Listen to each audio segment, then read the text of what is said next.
BartenderHQ.com podcast with me, David Eden-Sangwell, and me, Samuel Boulton. Brilliant. So we have found out that when we do these things live and in person, Sam's a lot better at actually noticing that it's his turn to speak. Yeah, it gets hard. It gets hard. So today we are mead tasting. So Sam and April went down to the Mead. Tell people about it. Yeah, so it was a company I found out about maybe 2 years ago. Tried their stuff completely on the off chance. I was actually looking for a different mead I'd used in the past. Okay. Couldn't find it anywhere. Which company? It was Lindisfarne. Okay. Was the one that I was using. Couldn't find it in the shops I was looking at. Okay. Found this. Assumed it was the same stuff. Bought it. Went to the bar, made some drinks, found out this stuff is amazing, fantastic. Excellent work. Since then I've been a huge fan for the past 2 years. Met those guys down at Imbibe, got chatting, me and April went down to the meadery, which is the word they use. Is that actually the word? Well, yeah, they said it's a choice. I thought I'd made it up. No, it's a choice between brewery, because you do brew it, but meadery is also a real term. Amazing. So meadery it is. We went down to the meadery, met the guys, saw what they do, had a look at their process, and boom, we have mead. Boom, we have some mead. So we're going to go through their range today, give our opinion, see what it's like. We have some, starting from their standard mead, all the way through to their fancy one-off creations. Beautiful. Where are we starting, Sam? We'll start off with their London Mead. I should point out I've never tried mead before. Well, that's why I thought this was really interesting. I just assumed after me talking about it for so long that you'd had it. No, I just ignored the fact that you thought it was great. So we're tasting out of the approved mead tankards that we found in Sam's cupboard. They are actually identically sized. I'm just nearer to you. So mead is essentially, there's no real definition of what it is. It just is a brewed honey beverage. Okay. Is kind of the end of it, really. So just like the Hiver beer that's made in Bermondsey, is that a mead or is that just a beer that someone's stuck some honey in? I would assume it's just it's a beer, but as there's no definition on what can and can't be called mead, then if it's got honey in it, I mean they could. Cool. But yeah, so they're all carbonated. They're all carbonated in the bottles. So it's more kind of like a beer sensation is what you're going to get. Some of them are pasteurised. The filtering process, there is sediment in the bottom, same as how you would with a bottle conditioned beer. Yeah, absolutely. I can see it's got a kind of slight haziness to it. It's not cloudy as such, but it's quite light. It's like a clear, pale lemon. Kind of colour. We've both been on Wesset recently. Just before you try them, if you've never had it before, what is your view of mead? What is it? At the minute, my view is into the tankard of mead. I don't really have any preconceptions. I just kind of assume. I actually thought it was more of a honey wine rather than a beer. Well, there is a mistake. From what we were discussing with them, because there's no definition. Most meads are basically a wine with vodka and honey added, or they're just regular wines with honey sweetening in it. These guys, they take in the honey, they ferment it, and they pasteurise and bottle. That is their process. It is such a small process because they don't need to play around with it, they don't need to mess with it. As we get to some of their more interesting products, there are extra steps. But yeah, they were really open about everything they did. They showed us whole production floor, which we'll have a video out. Fantastic. Showing off we've got some footage. I wasn't able to go down, but Sam and April have taken some cool footage for us. So, shall we? Cheers. Yeah. Cheers. I've been a lot more formal with my tastings recently, so on the nose you've definitely got honey. See, I get a lot of Greek yogurt. Yeah, there's some citrusy kind of. You can definitely tell it's a fermented beverage. But yeah, okay, crack on. So, ABV was this one we're looking at 5.5%. So, if it was a beer, you're at a much higher end there for, than your normal kind of session lagers. But this one, the expiry is June 2019. Okay, so we're all right. So it's a lot longer than most of your bottle beers. Yeah, we're safe today. Yeah. Okay. Yeah, what do you think? Like, so for your first taste of mead, I feel like this is breaking grounds. Like, it's absolutely pleasing. It's a very nice thing. I also like drinking from a tankard. Yeah, it just makes you feel like a real man, doesn't it? Yeah, I didn't before. So, yeah, it's really easy to drink. Actually, I would say it's got a bit of acid to it, hasn't it? It's got that kind of sharpish mouthfeel that makes your mouth water again. But again, it being 5%. But it's not overly. It's nothing like drinking a beer. It's not got that bitterness to it. It's not got that. It's not very heavy. No, it's really light. It's really. Okay, so this is our first one. Is this like their basic? Is this their main this line? is their main line. It's their first line. This is the one that normally gets exported around the world because they're, for such a small operation, they've had a lot of people around the world come to them because their product is so stand out in the market. Cool. Then the next one is, as it says, hopped mead. So this one might have more of that beery kind of character. From what I understand is, they wanted to. They said it's exactly the same process. They just put hops in when they're fermenting it. So it's nothing, it's not like a beer that's been flavoured with it or anything like that. Okay. I do like their labels as well. It's quite simple, but it tells you what it is. But I think also the quality, like you can feel. These have been in the fridge for. It's got a texture to it, hasn't it? These been in the fridge quite cold for the past few days, and the labels aren't running everything. It's good quality. I know it's like a heavy duty thing, but it's got a texture to it. Is what I'm saying. Yeah. It's got like a it's really almost nice. a roughness, but not like papery. Yeah. There's nothing worse than putting a bottle in there and it falls. Yeah, it just falls to bits. Cool. So this is their hop mead. So there's no specific hop that they state for this. Doesn't say on the bottle in there. It's a lot more citrus on the nose.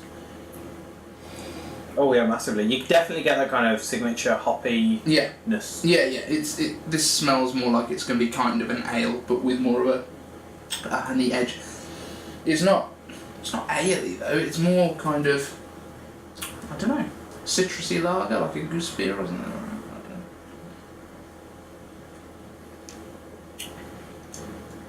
I think it's more full bodied. It's got more of a, and I don't know if it is a bit more carbonated. Feels a bit more. Yeah, it could well be. It's definitely got more body to it. Not a massive amount of length is the only thing I'd say. No, I think, but that's fine because that's not what you're looking for. This isn't like a fine wine, but I've been studying wine recently, and now that's one of the things that I look for. I think it's light, easy. Somehow it's full bodied but lighter. Yeah. Than the first one. So I think if I was to have 3 or 4 on a night out, then it's more refreshing than the first one. Yeah. Like I think, but maybe because we're getting that beer kind of, I don't know, kind of kick in it. Like it's, I think for me this is could be a replacement for a beer. Yes, absolutely. Like if somebody said, if I was looking for an IPA and it was said a honey IPA, and I got given that, I'd be quite happy. Yeah, no, it ticks all the boxes for that. I like that. Again, 5.5%, so still high strength. Is that a theme that's going to be going all the way down here? Yeah, they're all 5.5, so that saves us some time because Sam might not have to mention it every time. Okay, so what are we big fan of that one? Citra. So the next one I believe was kind of a one-off and it just went really well. Okay. So this one it's another hopped one, but they do state the specific hop, and it's citrusy mead. They've called it. So I'm assuming it's a citrusy hop. Sounds that way. Thank you. Citra's quite an aromatic style of hop anyway, so you normally see it on your IPAs or Yeah, Oakham is the one that I always associate with it. Yeah. The Oakham Brewery. Okay. Cool. So, yeah, I mean, I guess that's what we're looking for, is something light and citrusy, I guess. Yeah, I should point out we are fully aware that these are not the ideal tasting glasses for anything, but it just seemed appropriate. Mead, tankard. Yeah.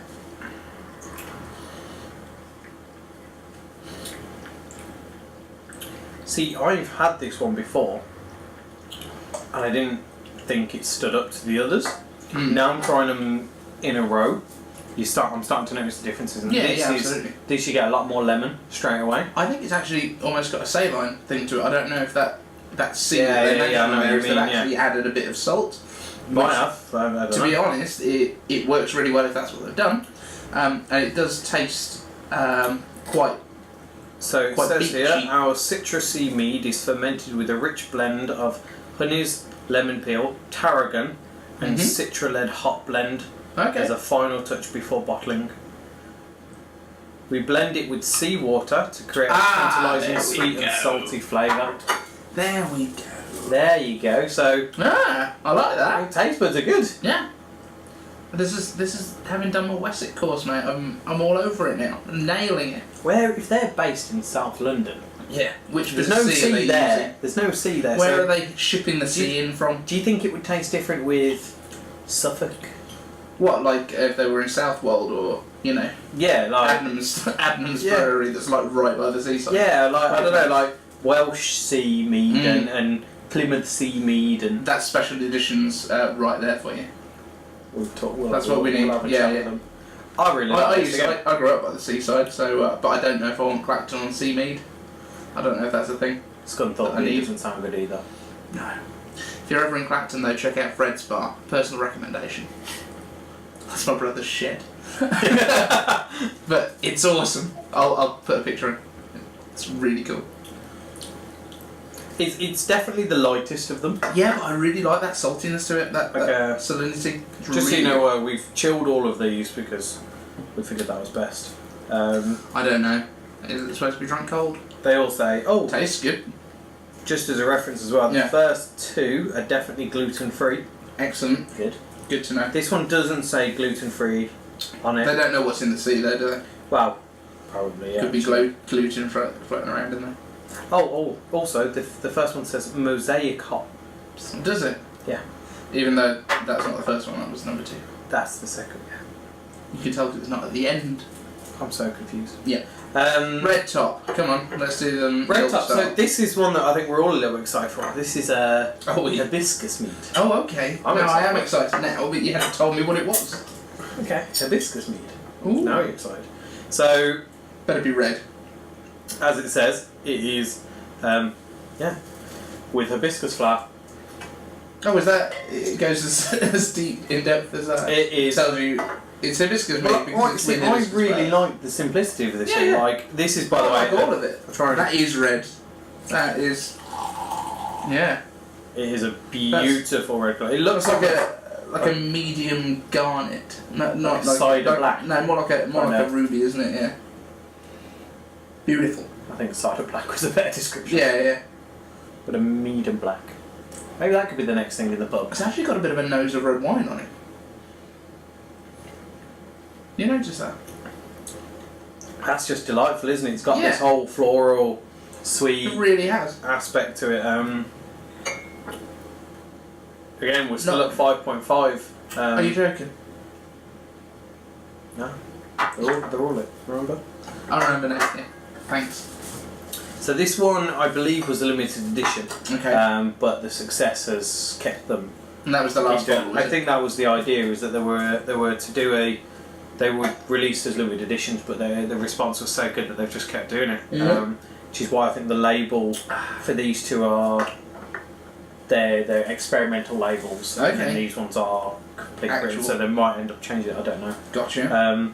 They are an evolving company. Like they're not that old. I can't remember the exact time. I think they were less than 5 years old. Okay. And they're still evolving, and they're open to changing the bottle designs, the label. Anything can change. You know what I mean? Because they, like I said, they've got a fantastic product, and more and more people want it, and they're still finding their feet. So no, it's good. I like it a lot. And the thing is, with the changes in the way that people drink nowadays, people aren't. Well, I mean, there's still places where they're going for your bargain basement, generic lagers and things like that. But there's an awful lot of places that are opening up. But yeah, I think that are wanting the craft side of things and something a bit different. And I think this it fits beautifully into that category. If it's the sort of thing that someone's going to go to the pub day in day out and just have their mead, I don't know. See, I don't know. I think you will get those fans. I feel like I would. Yeah, I know. I'm a big beer fan, yeah, but look at you. You look like a mead drinker. I do look like that. That's the plan. But I think they have it on draft now. You can buy this on draft if you're on the train. Fabulous. If you're on the train. If you're on the trade. Oh, okay. I see. If you can get it on the train. So I was like, you can buy draft mead on trains. Mine is blown. Virgin is so far ahead of everyone else. But yeah, the idea is that they're fighting a battle that nobody knows that's there. Yes. Like, nobody knows that they don't know about mead. Absolutely. They don't know about yeah. it. So I didn't. These guys are trying to not only educate people on that it's not a rubbish wine with honey, and that it has the potential to be a whole new category in the market. Mm-hmm. I think that's why I kind of fell in love with the company and what they do, because it's so nice to see. Have you even mentioned the name of it yet? Gosnells, yeah. Oh, that's good. Gosnells. There's going to be loads of pictures all over the website. Yeah, absolutely. But I'm just thinking for the people on the podcast, we might have mentioned it once. So what's this final Gosnells mead that we're going to... So the final Gosnells Mead that we're about to try, from Gosnells Mead from the meadery in Peckham, in Gosnells, London.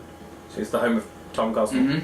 I don't know if he lives there, but sure he's around. He might is Elderflower. So this again, real Elderflower leaves, petals, flowers, something like that. I'm glad you're so well educated. Real botanist department, come on in. Real Elderflower. Okay. Added in during the brewing process, and again, I believe this was like a experimental one, and it's fantastic. Okay. So you're hyping it before I've tried it now.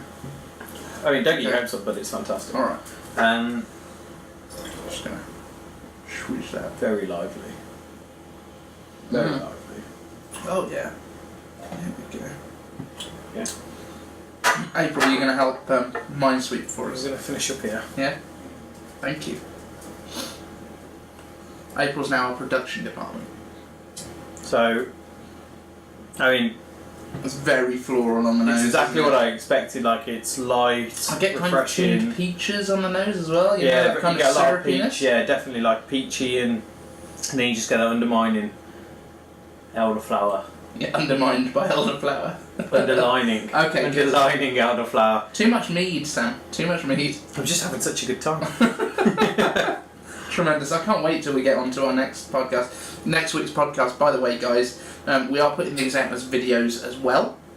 But next week's podcast, we're going to be trying a couple of extra vermouths. Some that Sam hasn't actually tried yet, because there's only 2 bottles of them in the country, and we've got them. And then a couple of kind of old school vermouths as well. So tune in. I think this one again is fantastic. Do I see it as a table mead? I suppose that would be the like a table wine. Probably not. A Mead. Yeah. But it's got light. It's refreshing. If this was your first ever one, you know where I think this sits. This could easily replace the generic fruit ciders that are everywhere. Yeah, definitely. That elderflower one, you could knock out like your Copperbergs, all that kind of stuff. No, absolutely. This is the kind of, it's so light and refreshing and karate kid. It's so light and refreshing and easy to drink that I think it fits beautifully into the category. And I think the flavoured ciders, have they had their day? I know they're still very popular, but I don't see. I think they're only still popular because they replace the kind of RTD. Yeah. Kind of. Yes, they replaced the Smirnoff, the alcopops, and they replace that, and now there's it's certainly a better thing. Yeah, it's a better thing than WKD Blue, etc. But could this be the next big thing? I think it might be. I think it's got legs. If so, this video is going to get a lot of views. Absolutely. It's Gosnells Mead, everybody. Yeah, get Gosnells. Discovered by BartenderHQ, Vermouth Ambassador. But yeah, I do think that's kind of where it sits for me. Like, it's so easy drinking. And it's got that heritage of 5 years. But not that, but it's got the history behind it. But the fact that mead kind of product should be a big thing for us. Like, absolutely. Everybody knows gin is our drink, but mead was way before that. Yeah. Like we were fermenting long before. When the word mead is said to me, I see monks and I see that kind of, you know what I mean? I see a Viking with a tankard. Do you? Yeah, okay. Like hence the tankard. I see a Viking with a tankard as well. Right. So what's this one? This is the fascinating bottle. Now, guys, everything else that we've tasted for any of you guys just on the audio podcast is in essentially what looks like a Budweiser bottle. A pretty generic brown beer bottle with a couple of labels on it. Hey, jinx. This next one is in a, like, what's this, a half litre?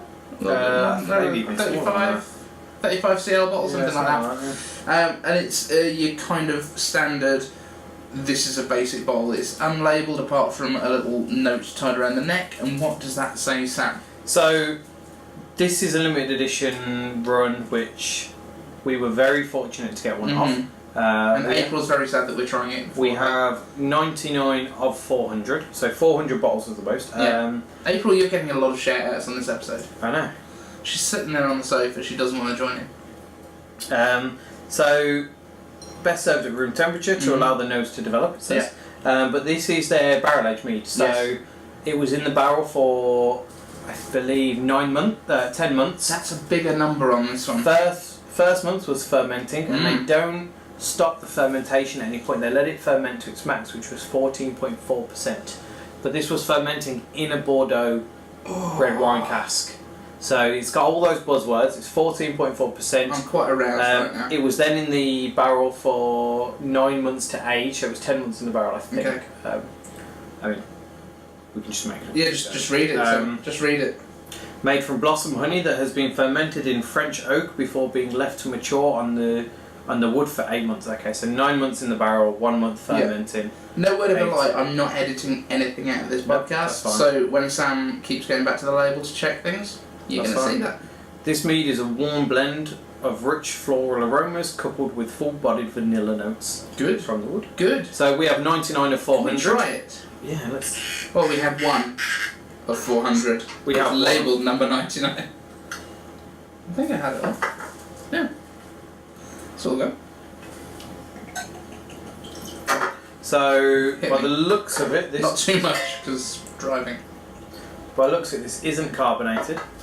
Okay. It doesn't look that way, and it had like a regular cork in it, so yeah, if it was, we would have been in trouble. So this is the first flat mead we've had. I'm gonna do the swirly thing. I think you need to with the steel. Oh, that makes a big difference. Stick your hand over the top. I'm excited. I'm really excited. Yeah, you are, aren't you? So yeah, let's go. Yeah.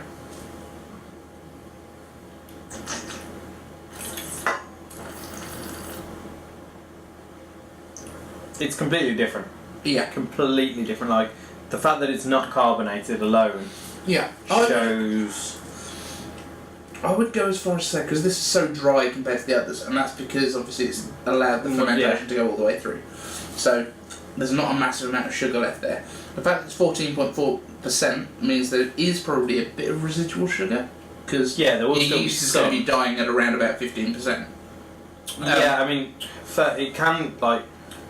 It all depends on the tail. We don't know what it's like with honey. No. Like I would compare this to more like a fairly dry sherry, not a really dry sherry, but a fairly dry sherry in terms of the kind of like an Oloroso-y. Yeah, do you know what I mean? It's not like a Fino where it's like all mushroomy and that kind of thing, but it's super dry though. But we're also at the strength of, like you said, this is a fortified wine. Oh, strength 14% is, I mean, most of these are between 14 and 18 at the back. So...